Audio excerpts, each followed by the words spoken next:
네, 오늘은 두 번째 시간 성서란 어떤 책인가 라는 제목으로 이야기를 나눌 텐데요. 지난 시간 성서에 대해서 성서가 어떤 성격을 갖고 있고 또 어떻게 해석돼야 되고 성서를 해석할 때 우리가 바르게 해석하지 못하게 하는 여러 가지 장애물과 걸림돌에 대해서 한번 이야기를 나눠봤는데요. 그렇다면 성서라는 책은 그럼 어떤 특성을 갖고 있고 그리고 우리가 어떤 관점으로 바라봐야 하는 책인가에 대해서 오늘 좀 더 이야기를 나눠보려고 합니다. 자, 여기 소제목을 보면 두 가지 개념이 있습니다. 종교의 경전 그리고 인류의 고전, 이렇게 두 개의 개념이 있는데요. 그래서 우리는 성서 그러면 경전이냐 혹은 다른 책들과 마찬가지로 하지만 소위 이제 고전 그러면 클래식이죠. 나름대로 오래되고 많은 사람들에게 읽히고 시대가 변해도 여전히 사랑받는 그런 책으로 봐야 되느냐? 당연히 우리는 신앙을 갖고 있기 때문에 어느 쪽에 더 가깝죠? 당연히 경전으로 읽습니다. 그죠? 왜? 우리는 믿음이라고 하는 하나님의 말씀이다라고 하는 신앙이라는 빛 안에서 이 성서를 접하기 때문에 당연히 우리가 기독교인으로서 기독교의 경전으로 성서를 읽고 접하게 됩니다. 하지만 거기서 멈추면 사실 이 교회나 기독교라는 종교는 그냥 자기들 안에 갇히는 개토밖에 될 수가 없어요. 과거, 중세나 아니면 가까이 유럽이나 미국처럼 그 국가나 한 사회가 기독교를 기반으로 한 기독교 국가 혹은 기독교 사회일 경우는 크게 문제가 되지 않습니다. 왜? 모두가 다 기독교라고 하는 종교의 기반을 뿌리를 내리고 그 기독교적인 사상이 너무나도 당연한 것으로 받아들여지기 때문에 모두가 경전으로 보아도 큰 문제가 안 돼요. 근데 우리가 사는 이 한국, 대한민국은 어떤 사회죠? 다종교 사회입니다.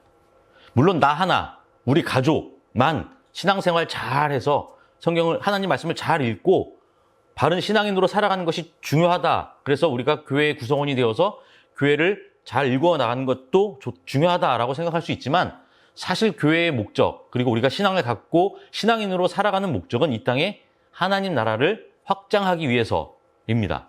그래서 사실 우리가 그냥 경전이라고 하는 사고 안에서만 성서에 갇혀 있으면 누구에게? 기독교 신앙을 갖고 있지 않거나 혹은 종교와 거리가 먼 내가 그들에게 하나님의 말씀, 그리스도의 진리를 전하고자 하는 사람들에게 그들이 이해할 수 있는 방식으로 전하기가 쉽지 않습니다. 어떻게 되죠? 그냥 일방적으로 그냥 믿어. 하나님 말씀 이거 안 믿으면 지옥 가. 교회 안 나오면 지옥 가. 벌 받아. 이런 정도까지 얘기밖에 우리가 설득할 수 없어요. 그럼 어떻게 되느냐? 우리가 기독교라고 하는 우리의 신앙이라고 하는 신앙 전통이라는 것 바깥에, 울타리 바깥에 있는 사람들에게 복음을 전하기 위해서는 당연히 우리는 경전으로서 성서를 읽고 받아들여야 하지만 또 한편으론 이것이 왜 2000년이라는 시간 동안 계속 사람들에게 읽히게 되고 또 우리 인류에게 문명에 있어서 많은 영향을 끼친 책인지를 우리가 고민을 해봐야 한다라는 관점에서 우리가 어쩌면 성서를 두 가지의 스펙트럼으로 보는 것이 상당히 중요하다라고 할 수 있겠는데요. 자, 그래서 이제 성서라는 책은 어떤 책이냐라는 말을 본격적으로 다루기에 앞서 성경이라는 말이 그럼 어디서 나오게 되었는가를 한번 볼 텐데요. 성경은 당연히 우리가 처음에 그죠? 영어로 된 성경을 번역해서 우리에게 전해졌을 때 그걸 한자로 번역을 했습니다. 그래서 사실 성서, 성경이라는 말은 한자어죠. 성스러운 책 혹은 성스러운 경전. 그럼 원래 의미는 뭐였을까? 원래 영어로는 뭐죠? 더라는 말은 굳이 안 써도 되죠, 영어는?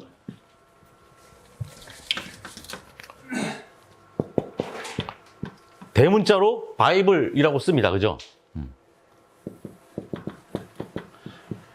영어는 명사를 쓸 때 어떤 특정한 이름이나 고유명사 외에는 대문자를 쓰지 않습니다. 그런데 성경에는 대문자를 써서 바이블. 그래서 기독교에서 말하는 그 경전의 의미의 성서란 말을 쓰고요. 간혹 이 앞에 홀리 바이블이라는 말도 씁니다. 그죠? 성스러운 책이다라는 뜻이기도 한데요. 독일어로는 비벨이라고 하는데 앞에 정관사가 붙습니다. 데어 비벨. 독일어는 모든 명사를 대문자로 쓰고요. 그 대신 어떤 특정한 의미를 부여하거나 할 때 앞에 관사를 꼭 붙입니다.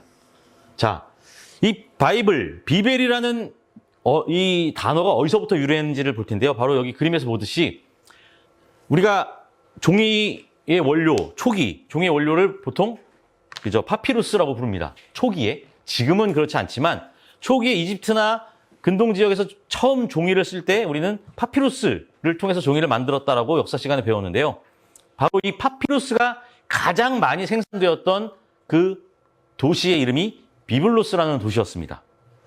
그래서 이 비블로스라는 도시에서 파피루스가 많이 생산이 되니까 자연히 뭐가? 종이 산업이 발달하게 되고 종이 산업이 발달하다 보니까 당연히 출판 산업도 발달하게 돼요. 물론 지금 형식의 출판은 아니겠죠. 그리고 우리가 이제 흔히 그 인쇄술 발달 이후에 그런 출판은 아니겠지만 어쨌든 이 비블로스라는 도시에서 책이 많이 생산이 됩니다. 우리 교우님들 다 아시죠? 어렸을 때 승합차 보면 뭐라고 불렀죠? 봉고. 투명 테이프 뭐라고 부르죠, 지금도? 스카치 테이프. 네, 똑같습니다. 우리는 봉고라는 한 특정 상표를 승합차라는 일반 명사에 그냥 붙여서 사용했어요. 마찬가지로 유리 테이프도 대표적인 회사죠. 스카치 테이프라고 하는 회사 이름을 붙여서 일반적으로 스카치 테이프 주세요 그러면 간혹 스카치 테이프를 주기도 하지만, 그죠? 다른 회사의 테이프도 줍니다. 똑같아요. 오랫동안 이 비블로스라는 도시의 명칭, 이 도시에서 책이 유명하다 보니까 사람들이 이 도시의 이름을 그냥 책으로 부르기 시작해요. 근데 이 비블로스라는 도시, 그러니까 우리 언어랑 좀 달라서 보통 이런, 일반적인 어떤 도시의 이름을 사용하다가 거기에 하나의 특정 명사로 하면 이 비블로스는 남성 명사를 의미합니다. 그러니까 남성 명사의 성격을 갖고 있어요. 뒤에 오스로 끝나거나 우스로 끝나는 경우는 대부분 남성 명사입니다. 근데 이것을 일반적인 보편 명사인 책으로 쓰기 위해서 중성 명사인 비블리온이라는 말로 이제 바꿔서 사용하게 되고요. 그 비블리온이 번역될 때 음역되어서 바이블 이렇게 사용하게 되었고, 이것이 우리나라로 건너와서 번역될 때 이제 성스러운 책이다 혹은 성스러운 경전이다라는 의미의 성경, 성서라는 말로 번역이 되었습니다. 자, 그러면 이 성경에는 지난번에도 얘기했지만요, 다양한 책들이 전집처럼 모아져 있는 책인데요. 우리는 기독교인으로서 성경, 성서 그러면 하나의 종교적 경전으로 우리는 성경 하나님 말씀을 통해서 뭘 받아들이죠? 뭘 캐치를 하죠? 바로 이 성경은 우리가 살고 생각하고 행동하는 데 있어서 최고의 하나님의 말씀으로서 규범이다. 그죠? 유대인들은 지금도 구약 성서를 율법이라고 부릅니다. 타나크라고 부르기도 하고 그중에 모세오경은 아예 율법이라고 부릅니다. 그 말은 뭐예요? 그것이 물론 모세오경을 보면 창세기, 출애굽기, 레위기, 민수기, 신명기 보면 여러 가지 이야기들도 막 섞여 있고 그 안에 소위 율법이라고 할 만한 부분들은 생각보다 그렇게 많지는 않아요. 그런데 그것을 통칭해서 율법이라고 부르는 이유는 그것이 어떤 교훈을 주고 그 교훈이 우리에게 삶의 규범이 된다는 뜻인데, 그 규범을 뜻하는 말도 사실은 옛날 갈대를 뜻하는 이 갈대의 라틴어 칸나의 칸나라는 식물의 라틴어 번역인 거죠. 라틴어 발음. 그래서 캐논이라는 말로 사용이 되었습니다. 그래서 사물 길이를 잴 때 과거에는 이 갈대를 우리는 이제 한자 두자 있잖아요. 한자 두자처럼 갈대를 그 크기로 잘라서 자로 사용을 했어요. 그래서 성서를 읽어보면 그렇게 치수를 재는 그런 장면들도 많이 등장을 하는데, 따라서 우리가 지금 66권의 개신교 전통에서의 경전이라고 부르는 것들은 우리의 삶의 척도가 되고 규범이 되는 척도다라는 의미에서 정경이라고 부릅니다. 그래서 다음 시간에 성서가 어떻게 형성되었는가 때 이 정경화 과정에 대해서 얘기를 할 텐데요. 그래서 우리는 66권을 정경으로 인정한 개신교 전통을 따르고 있고요. 카톨릭이나 정교회는 우리보다 많은 다른 외경들도 정경으로 인정을 해서 정경의 숫자가 더 많습니다. 그래서 같은 종교이지만, 같은 기독교이지만 정경으로 인정하는 책들이 각기 다양하게 있다. 그리고 이 성서가 갖고 있는 정경이라는 의미는 단순히 어떤 종교적인 어떤 의미나 종교적인 신비를 담고 있는 책이 아니라 교훈을 주고 우리에게 유익한 삶의 기준점을 제공하는 그런 책으로 우리는 받아들여져야 한다라고 하는 이제 전통이 깔려 있는데요. 그래서 유대교는 39권의 구약 성경만을 정경으로 인정을 합니다. 자, 그렇다면 성서는 과연 아까 말했듯이 그냥 경전으로서 어떤 종교적인 규범과 신의 하나님의 계시로서 우리 삶의 어떤 종교적인 기준과 틀만을 제공해주는 혹은 종교적인 어떤 체험만을 전달해주는 책인가라는 질문을 해볼 수밖에 없는데요.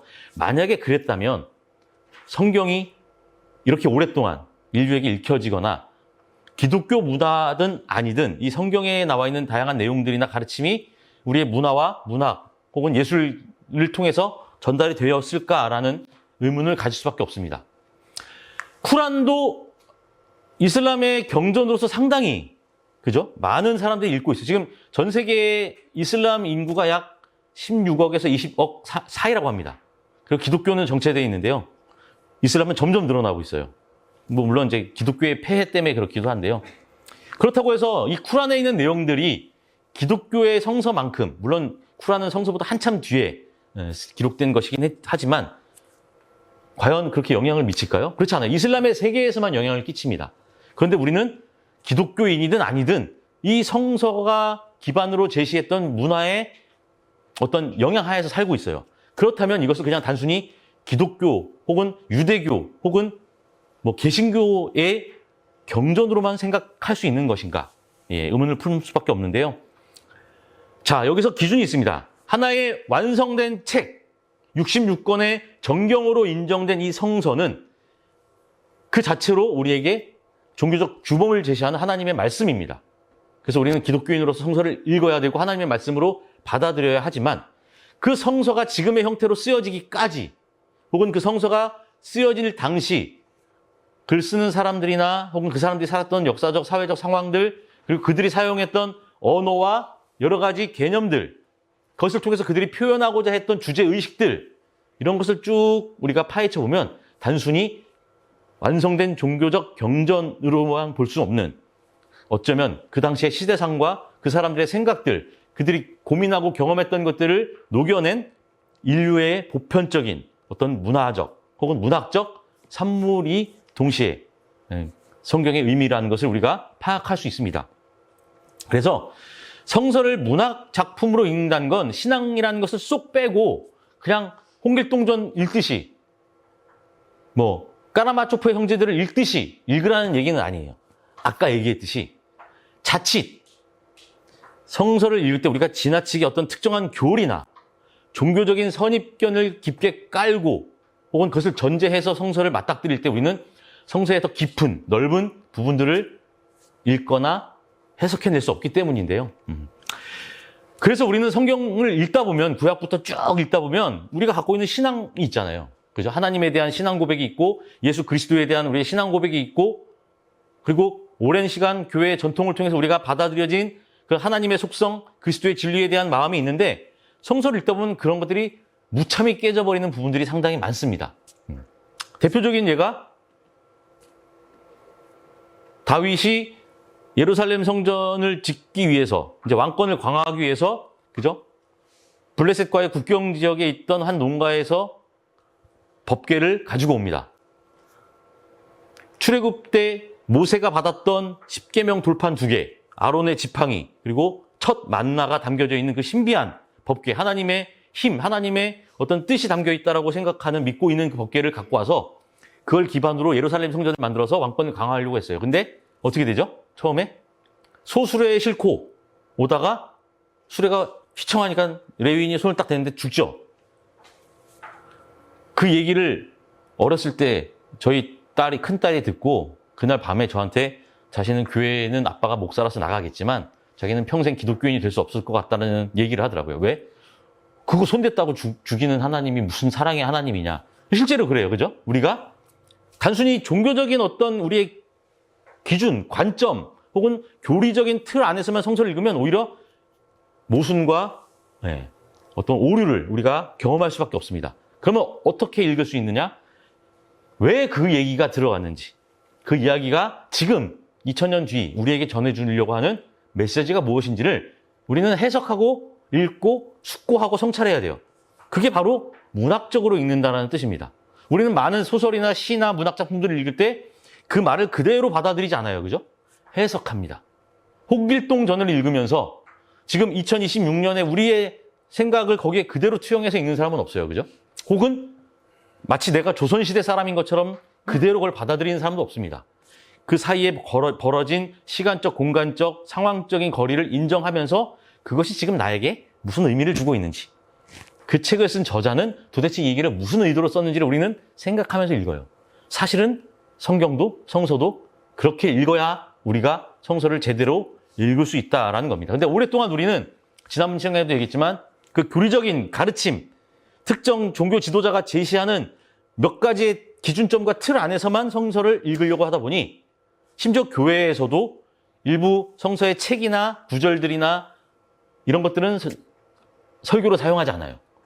지금은 좀 많이 좋아졌어요. 근데 과거 한 90년대까지만 하더라도 많은 구약학자분들이 연구를 한 결과 한국 교회에서 구약은 거의 몇 가지 부분 빼고는 설교로 사용하지 않는다라는 것이 정리가 된 적이 있습니다. 그만큼 불편한 거예요. 근데 그것이 지금 상황에서 왜 그 저자는, 왜 이스라엘은 그 이야기를 거기에 넣었는지를 우리가 문학적으로 나름대로 인문학적 관점에서 풀어서 이해를 하면 충분히 설교가 가능한데 그때는 그 교리라는 틀 안에서 그걸 보다 보니까 그걸 제대로 해석해낼 의지도 없었고 역량도 없었던 것입니다. 그리고 그걸 냈을 때 성도들이 고민하고 갈등에 빠지고 소위 이제 우리 시험에 든다 그러죠. 그런 것들을 두려워했던 거죠. 과연 그것이 맞는 것인가? 자, 성서는 예술적 표현 중에 하나로서의 문학이기도 합니다. 이 문학이라는 뜻의 리터라투어라는 이 말은 리터라레라는 말, 라틴어로 문서라는 말이고요. 이것은 문자라는 리터라의 복수형입니다. 그 말은 뭐냐? 인간이 사용하는 문자로 기록된 것은 문학이다라는 거예요. 성서는 뭐로 쓰여졌죠? 인간이 보편적으로 사용하는 언어로 쓰여진 겁니다. 구약 성서는 일부 다니엘서 같은 경우는 아람어로 쓰여지기도 했지만 대체적으로 히브리어로 쓰여졌고요. 신약 성서는 그리스어로 쓰여졌습니다. 그리고 그 당시 그 언어들은 물론 히브리어는 일부 특정 계층들을 위주로 썼던 말이긴 하지만 사람들이 썼던 언어예요. 어떤 특별한 하늘에서 떨어진 암호가 아니라는 겁니다. 사람들이 일상적으로 사용하는 언어, 그리고 그 언어가 표현하는 개념과 내용들을 기반으로 사람들이 자신이 전하고자 하는 내용을 전할 때 사용하는 장르들을 사용해서 쓴 문학적 산물이에요. 예술적 표현이고. 따라서 성서 안에는 물론 그것이 실제 그 시대의 역사와 고고학적 사실을 전해주는 건 아니지만 적어도 그 시대에 살았던 사람들의 역사적 현실과 그때 사람들이 공유했던 가치들을 전달해주고 있습니다. 우리가 홍길동전이나 심청전을 읽을 때 혹은 과거의 소설들을 읽을 때 그것이 정말 역사적 사건이라고 100%다 이해하고 인정하고 읽진 않아요. 그죠? 하지만 홍길동전을 읽으면 아, 그때 조선 말기가 이런 상황이었구나. 서자라는 이유만으로도 아무리 똑똑하고 잘나도 성공할 수 없고, 그죠? 일부 양반이나 기득권 계층 아니면 차별받는 그런 봉건주의 사회였구나. 근데 그 당시에 민중들은 그 홍길동전에서 나타나듯이 그런 기존의 봉건주의 사회를 깨고 새로운 사회를 열망하고 있었구나.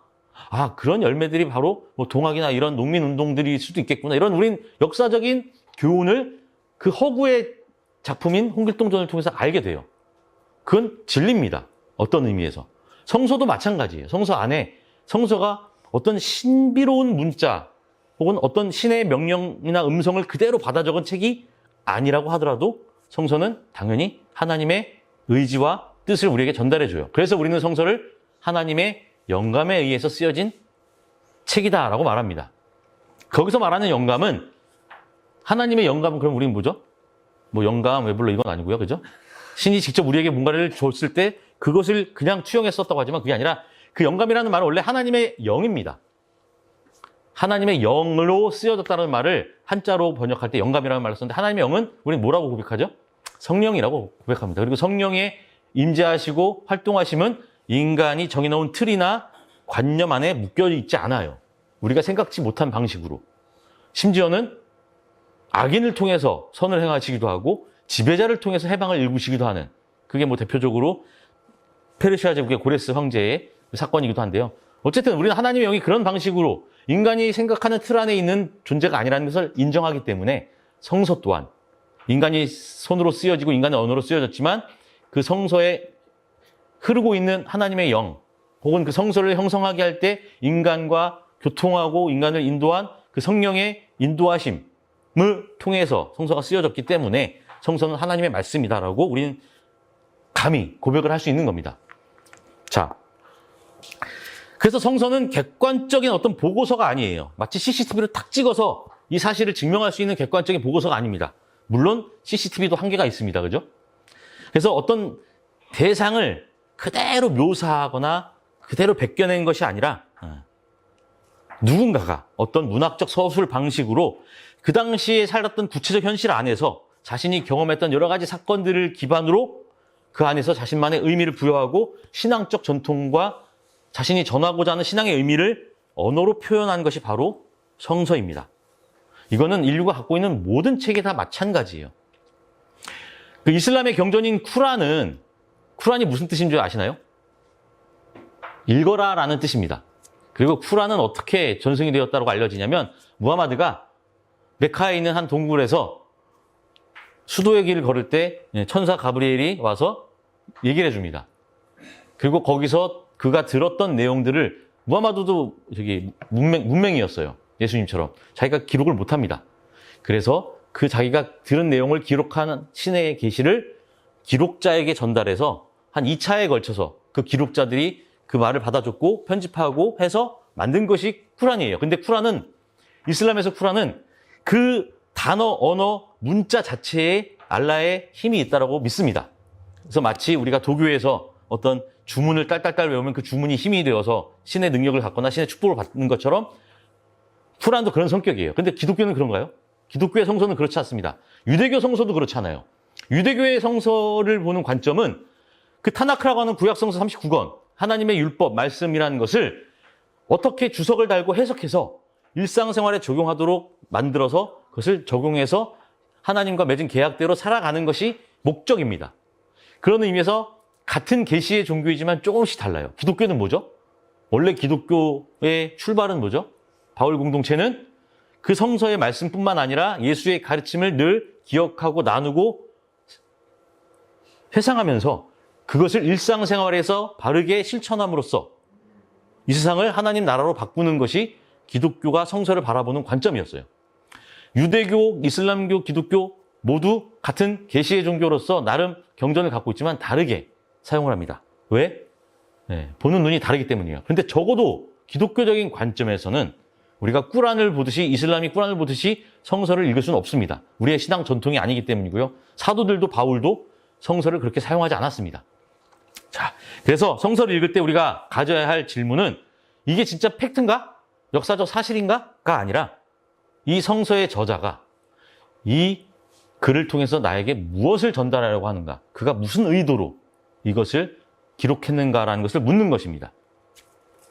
성서를 읽어보면 다양한 수사학적인 기법들, 문학적 기법들이 있는데요. 그 중에 대표적인 것이 과장, 은유, 비유, 의인화 등이 있습니다. 우리는 아브라함이 하나님으로부터 받은 축복, 그죠? 자손의 축복, 하늘의 별보다 많은. 그 전에는 이제 아브라함일 때는 바닷가의 모래였죠? 셀 수 있을까요? 없어요. 하늘의 별은 물론 아브라함의 시대 때는 하늘의 별 보면 자기가 볼 수 있는 시야 안에 있는 별이니까 셀 수는 있을 것 같아요. 그죠? 근데 실제 지금 우리가 과학이 발달한 세계에서 우주의 별은 셀 수가 없습니다. 이건 뭐예요? 그만큼 그를 축복하겠다라고 하는 하나의 과장법을 통해서 그것을 받고 읽는 사람들이 맞아, 하나님이 우리를 아브라함을 통해서 이렇게 축복하셨어 라고 하는 수사적 장치지 진짜 아브라함의 자손이 하늘의 별보다 많아진다는 뜻은 아닙니다. 은유도 마찬가지예요. 비유, 은유. 은유와 비유는 어떤 것을 빗대어서 표현하는 건데 시냇가에 심은 나무, 의는 시냇가에 심은 나무와 같다. 이건 뭐예요? 사람들이 의는 하나님으로부터 축복받을 거야 라는 말이 너무 추상적이니까 저 봐봐, 저 시냇가에 있는 나무 물이 옆에 있으니까 얼마나 잘 자라, 열매도 잘 맺고 이렇게 해서 사람들이 쉽게 이해하고 해석할 수 있도록 돕는 문학적 장치고요. 또 하나님을 표현할 때도 마찬가지입니다. 지난번 얘기했듯이 우리는 인간의 눈으로 신을 표현할 수밖에 없어요. 그래서 의인화라는 장치를 사용을 합니다. 하나님이 진짜 질투를 하는지, 하나님이 진짜 인간을 시험하거나 화를 내거나 이러는 하나님인지 우리는 사실은 알 수가 없습니다. 근데 그것을 하나님을 인간에게 잘 전달하기 위해서 이 초월적 대상인 신을, 초월적 존재인 신을 인간이 경험하고 이해할 수 있는 방식으로 표현하다 보니 하나님도 질투하시고 화도 내시고 생각을 바꾸시기도 하는 하나님이다라고 우리는 고백을 하는 거예요. 근데 그게 하나님의 어떤 본질이나 특성을 훼손하는 게 아니에요. 인간인 우리가 더 잘 이해하고 받아들일 수 있도록, 그래서 하나님과의 관계를 더 잘 맺을 수 있도록 도와주는 장치일 뿐이지 그것 자체가 어떤 객관적인 묘사나 우리가 그것을 글자 그대로 따라야 하는 표현은 아니라는 겁니다. 그래서 뭐 상징이죠. 무한한 의미를 확장시킵니다. 이 상징은 마찬가지로 은유 비유 중에 하나인데요. 이 일곱 촛대처럼 일곱 초대교회의 모습을 이야기하고 그 상징을 표현해서 이것이 지금은 박해와 어려움을 당하고 있지만 이 빛나는 금촛대처럼 하나님의 영광을 드러내고 이 세상에 하나님 나라를 이룰 것이다라는 표현인 거지, 이것을 이 상징을 지금 시대에 똑 암호처럼 끌고 와서 마치 뭐가 여기에 비밀이 숨겨있는 것처럼 해석하면 문제가 됩니다.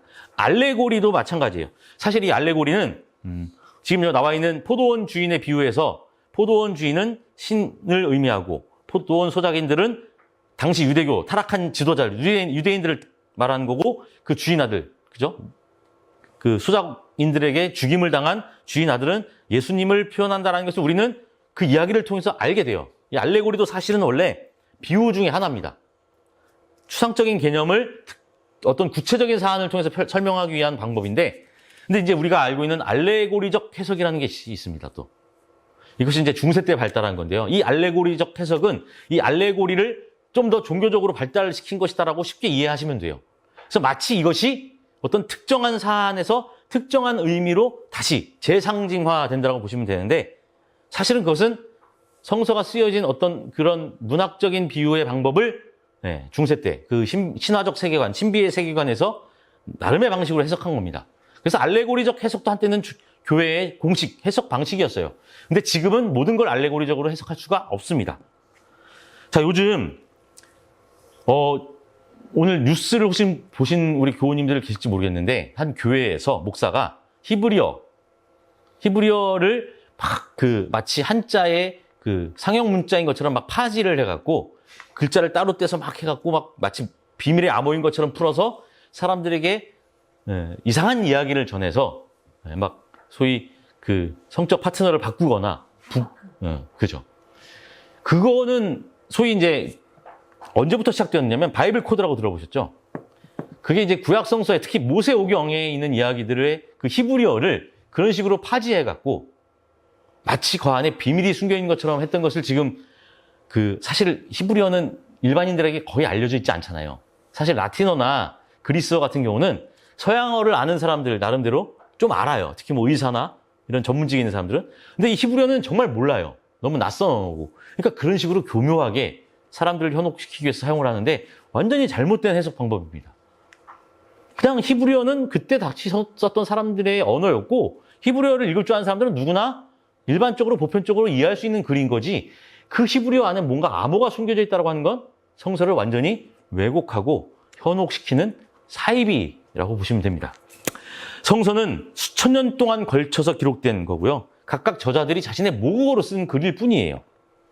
그렇기 때문에 그 성서 안에는 하나님의 말씀으로서의 하나님의 의지와 사랑과 진리가 담겨져 있긴 하지만 동시에 인간의 한계와 모순들도 포함되어 있다라고 보시면 되겠습니다. 성서에는 이제 다양한 언어 유희들도 있는데요. 이것을 가지고 또 아까처럼 그렇게 교묘하게 해석을 하기도 하는데요. 이건 단순히 어떤 암호화하기 위해선 그런 언어 유희가 아니고요. 그러니까 어떤 특정한 사건을 보다 효과적으로 전달하기 위해서. 그래서 바벨탑 사건 같은 경우도 히브리어 말랄이라고 하는 단어에서 유추해서 그 바벨탑 사건의 이야기를 사람들이 더 쉽게 이해할 수 있도록 한 거고요. 이 야곱 같은 경우도 아켑 혹은 아캅이라고 하는 히브리어 명사를 조합해서 야곱이 어떤 인물인지를, 이스라엘이 되기 전에 야곱이 어떤 인물이었는지를 그 이름을 통해서 드러내기 위한 문학적 장치다라고 볼 수 있습니다. 그리고 극적 아이러니도 있습니다.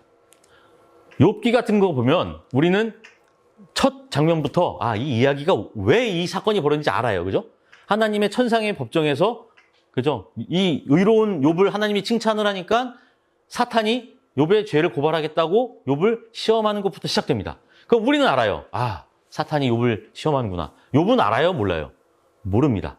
근데 우리는 그 욥 자신이 왜 시험을 당하고 고통을 받는지 모르고 우리는 아는 상황에서 그 갭이 오히려 이 욥의 이야기를 더 잘 우리가 이해하고 성찰하도록 돕는 것을 우리는 경험을 합니다. 이것은 극적 아이러니라고 부르는데요. 그렇듯이 성경에 나와 있는 표현하는 이러한 문학적인 방식들은 어떤 특별한 의미나 힘이 있어서가 아니라 그 저자가 자신이 전하고자 하는 내용을 효과적으로 전하기 위해서 사용했던 것이다 라는 겁니다. 그래서 성서는 인간이 쓰는 언어, 그리고 인간들이 그 당시에 그 문명에서 자신들이 하고자 하는 말을 하기 위해서 가장 효과적으로 사용하는 문학적인 방식과 장르들을 사용해서 만든, 물리적으로는 그냥 책이에요. 똑같은. 그런데 그것은 우리가 신앙의 영역에서 하나님의 말씀이다라고 받아들이고 또 그런 자세로 읽을 때 우리가 그 안에서 하나님의 진리를 발견할 수 있기 때문에 우리는 하나님의 말씀이라고 부르는 겁니다. 성서는 진공 상태에서 쓰여진 것이 아닙니다. 구약 같은 경우는 그죠? 이집트 제국에서 고통받던 시대, 그리고 그 후에 바빌론 제국과 페르시아 제국에 의해서 멸망당하고 포로로 끌려가고 노예로 전락한 그 고난의 역사 가운데서 쓰여진 책인 것이고요. 그래서 성경은 그 자체로 그 당시 이스라엘의 그 고통의 역사를 담고 있습니다. 그리고 그 가운데서 그들이 어떻게 희망을 노래했고 어떻게 신앙을 지켰으며 어떻게 하나님의 구원을 꿈꾸었는지를 보게 해주는 책이라고 할 수 있는데요.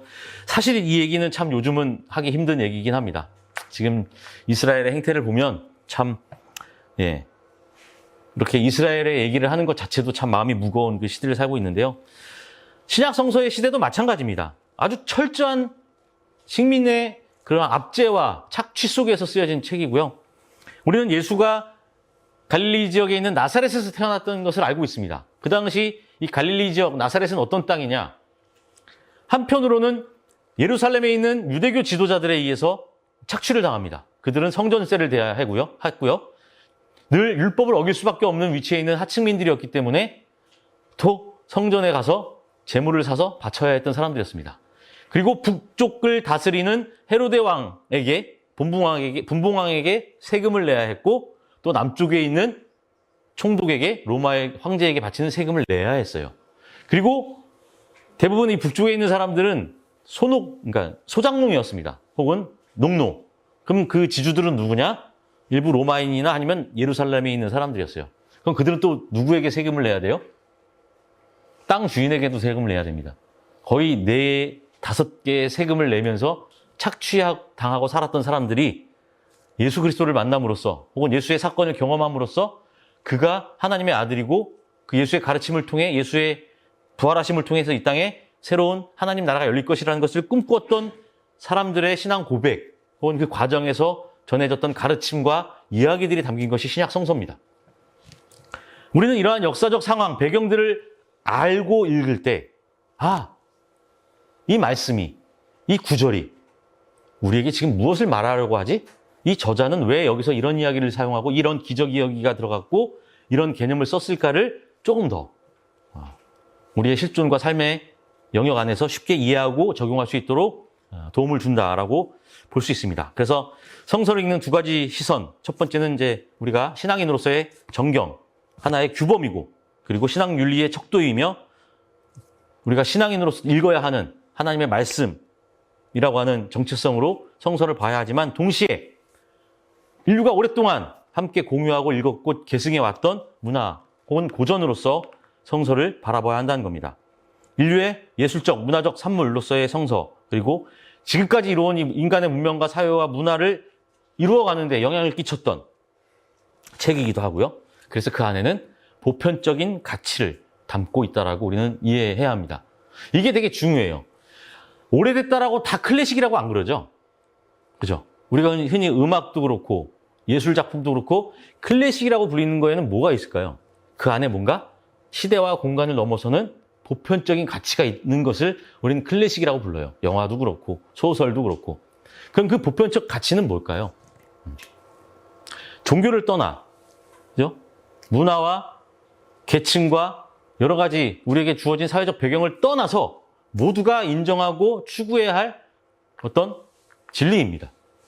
성서는 우리가 고전으로 읽어도 충분히 그런 것이 가능하고요. 그리고 성서가 고전이 아니면 아까 얘기했듯이 특정 종교 집단이나 특정 시대에만 머무는 책으로 전락할 수밖에 없습니다. 그래서 성서는 경전이면서 동시에 고전으로서의 가치가 있고 우리는 그 두 가지의 렌즈를 통해서 성서를 읽어야 좀 더 우리가 균형 있는 신앙을 갖게 되고 성서관을 갖게 된다라고 볼 수 있겠습니다. 성서는 단단하게 갇힌 어떤 교리의 감옥이 아닙니다. 지난 시간 얘기했지만 교리가 먼저가 아니라 성서가 먼저였고요. 교리란 성서를 통해 발견한 하나님의 가르침입니다. 그래서 특정 종교의 테두리를 넘어서 성서가 수천 년 동안 인류에게 영향을 끼치고 보편적 가치를 전하는 하나의 위대한 책으로 남은 이유는 바로 그 안에 시대와 공간과 여러 가지를 인간적 관점을 초월하는 가치, 하나님의 사랑, 진리, 정의, 평화의 이야기들이 담겨 있기 때문이다. 우리는 그런 관점으로 읽을 때만 성서를 바로 읽을 수 있어요. 지금 시오니스트들이 왜 이런 악행을 벌일 수 있느냐? 바로 그들이 자신들의 경전인 타나크, 구약성서, 모세오경을 자신들의 욕망과 종교적 목적의 관점에서만 읽기 때문이에요. 또 얼마 전에 아마 그림을 보셨을 텐데 트럼프가 올렸다가 문제가 됐던 자신을 마치 예수인 것처럼 근데 사람들이 거기서 좀 착각을 해요. 트럼프는 자기를 예수라고 한 게 아니에요. 뭐라고 했느냐? 메시아다, 그리스도다라고 한 거예요. 이게 뭐가 다르냐면 예수는 2000년 전 나사렛에 살았고 십자가에 처형당한 한 인물입니다. 실존 인물. 근데 우리는 그분을 뭐라고 부르죠? 메시아, 그리스도다라고 부릅니다. 메시아가 이 땅에 와서 도래해서 우리를 구원하고 해방할 것이다. 근데 어떤 메시아 사상이 있죠? 구약 전통에 보면 다윗 왕 계통에서 한 영웅적인 인물이 등장해서 새 예루살렘을 재건해서 정치적으로 우리를 해방할 것이다. 사실 유대교도 그렇고 기독교도 그렇고 이 두 가지 정치적 메시아와 우주적 메시아 사상이 뒤섞여 있어요. 오랫동안 인류는 이 둘 사이에서 줄타기를 했는데요. 특히 특정 권력자, 독재자들이 이쪽의 메시아를 늘 차용해서 사용합니다. 그 트럼프가 사용했던 그 그림, 내가 메시아인 것처럼 했던 건 트럼프만 했던 것이 아니고요. 그보다 먼저 히틀러가 했던 일입니다. 히틀러는 당시 독일 교회와 독일 신학자들의 도움을 받아서 자신이 아리아 계통의 게르만, 그러니까 자신 그 성서 해석을 교묘하게 해석해서 아리아 계통의 게르만인만이 진짜 선민이다라고 얘기를 했고 자신은 그 선민 가운데서 등장한 구원자라고 했어요. 그리고 그러한 종교적인 맹신이 뭐 이것도 또 얘기하기 좀 불편하지만 그런 유태인 학살이나 2차 세계대전 같은 악행을 아무렇지도 않게 저지르게 만들었던 하나의 원인이기도 했습니다.